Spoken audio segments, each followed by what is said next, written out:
Ya wajar lah channel kamu dibilang porno. Memang porno kok. Demikian sahabat filsuf yang terkenal itu membuka kalimatnya ketika seorang bosman mengatakan bahwa sebulan ini channel YouTube dan sosmed diserang buzzer demi informasi lain yang berbeda dengan pejabat yang miring ke IMF bisa tetap tenang berhutang dan pejabat yang pro foreign investment yang kalau dibaca pro investasi di Tiongkok sih ya bisa terlihat benar. Ketika hari hujan kemarin, saya menggeser secangkir teh hangat ke depan filsuf modern ini sambil mengatakan bahwa buzzer itu menyerang sosmed bosman dengan mengatakan bahwa mengandung unsur porno. Video bosman yang dijawab olehnya, ya iyalah mengandung porno karena kamu menelanjangi mereka. Saya asli tergelak tertawa. Itulah komentar Rocky Gerung sang filsuf modern ini kemarin di meja makan sambil menyeruput teh hangat. Dirinya berkomentar hal tersebut. Kalimat menelanjangi ini bullseye, tepat. Oke sahabat, dialog dengannya tidak akan diceritakan panjang-panjang dan dipublikasi. Hanya diskusi ringan kok, ngakak-ngakak ketimbang stres. Mikirin kok ada dua pejabat namanya kesangkut di Pandora Papers, tetapi sang pejabat tertinggi tidak ngapa-ngapain.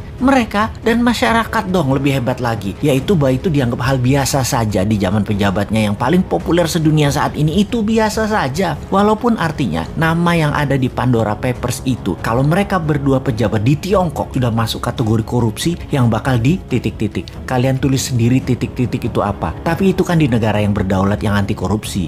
Ya lain ladang lain belalang lah. Ladang negara tetangga kan lain dengan Tiongkok. Tiongkok itu sentral, pusatnya. Negara tetangga itu adalah provinsinya Tiongkok. Mempermudah kebijakan sentral itu kewajiban. Dan yang di Pandora Papers itu fee atau bonus. Ya nggak apa-apa juga. Jadi semuanya jalan seperti biasa. Mumpung masyarakatnya sudah dibuat apatis tingkat dewa. Kecuali yang oposisi. Kesenangan ada bahan maki-maki. Tapi nggak ada solusinya juga. Sungguh heran dengan didiamkannya pejabat yang namanya ada di dalam Pandora Papers. Padahal ini pembuktian kebenaran apakah data itu salah atau benar mudah diklarifikasi. Kalau benar, keduanya harus dipidanakan. Pandora Papers adalah skandal penghindaran pajak terbesar paling dahsyat dalam sejarah manusia. Melibatkan uang 11.000 triliun dolar yang sebagian besar disembunyikan oleh para pejabat negara. 2 orang pejabat negara Republik Indonesia terlibat dalam kasus ini. Ini kasus harus diklarifikasi. Pandora Papers, dunia menyebutnya sebagai skandal penghindaran pajak, juga dirty money hasil dari fee,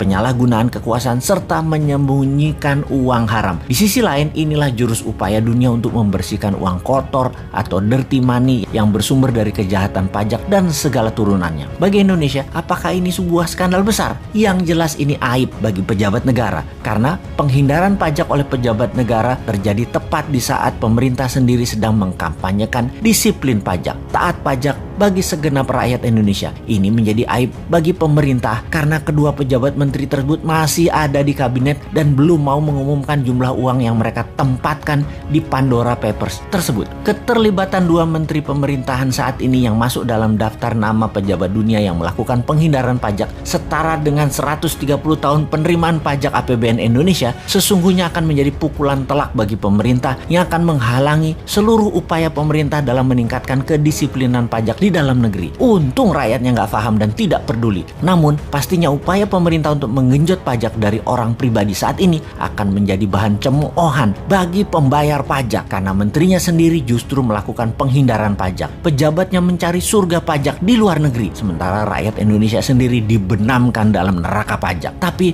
ya sudahlah, walaupun kita ngomong panjang lebar, toh rakyat masih memuja pemimpin yang populer yang tetap melindungi orang-orang di sekitarnya walau jelas-jelas ada di Pandora Papers. Selamat, sekali lagi, selamat memanfaatkan kepercayaan masyarakat yang bodoh, tidak peduli, dan hanya bisa diam seperti saya.